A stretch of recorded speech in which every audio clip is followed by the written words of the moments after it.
Lily, the caretaker's daughter, was literally run off her feet. Hardly had she brought one gentleman into the little pantry behind the office on the ground floor and helped him off with his overcoat than the wheezy hall door bell clanged again, and she had to scamper along the bare hallway to let in another guest.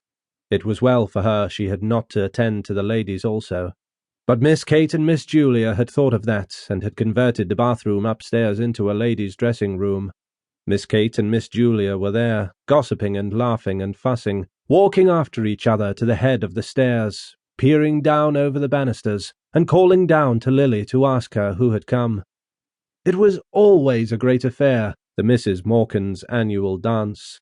Everybody who knew them came to it, members of the family, old friends of the family, the members of Julia's choir, any of Kate's pupils that were grown up enough, and even some of Mary Jane's pupils too.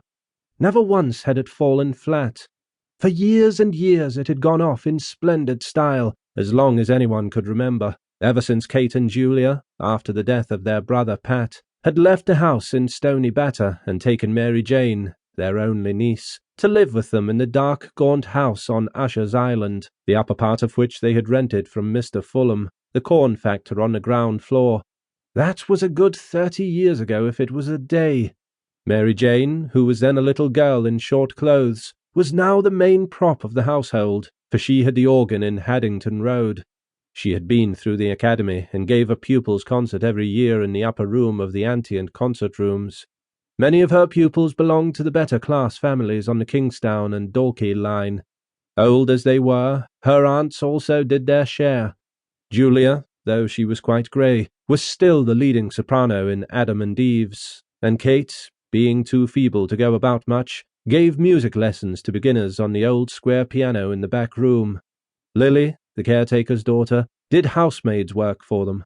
Though their life was modest, they believed in eating well, the best of everything, diamond-boned sirloins, 3-shilling tea and the best bottled stout. But Lily seldom made a mistake in the orders, so that she got on well with her 3 mistresses. They were fussy, that was all, but the only thing they would not stand was back answers.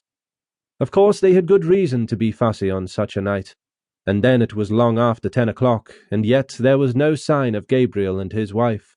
Besides, they were dreadfully afraid that Freddie Malins might turn up screwed. They would not wish for worlds that any of Mary Jane's pupils should see him under the influence, and when he was like that it was sometimes very hard to manage him.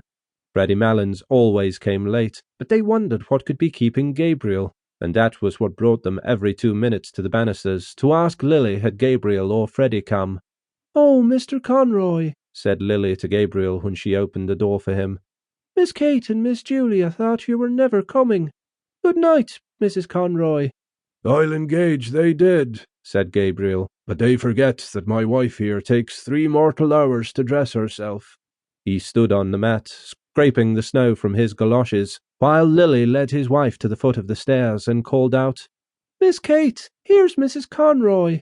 Kate and Julia came toddling down the dark stairs at once. Both of them kissed Gabriel's wife, said she must be perished alive, and asked was Gabriel with her. "Here I am as right as the mail, Aunt Kate. Go on up." "I'll follow," called out Gabriel from the dark. He continued scraping his feet vigorously while the 3 women went upstairs, laughing to the ladies' dressing room.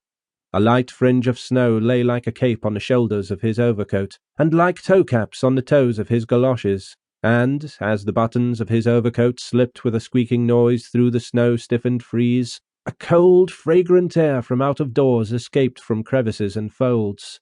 "Is it snowing again, Mr. Conroy?" asked Lily. She had preceded him into the pantry to help him off with his overcoat. Gabriel smiled at the 3 syllables she had given his surname, and glanced at her. She was a slim, growing girl, pale in complexion and with hay-coloured hair. The gas in the pantry made her look still paler. Gabriel had known her when she was a child, and used to sit on the lowest step nursing a rag doll. "Yes, Lily," he answered, "and I think we're in for a night of it." He looked up at the pantry ceiling, which was shaking with the stamping and shuffling of feet on the floor above, listened for a moment to the piano, and then glanced at the girl, who was folding his overcoat carefully at the end of a shelf. "Tell me, Lily," he said in a friendly tone, "do you still go to school?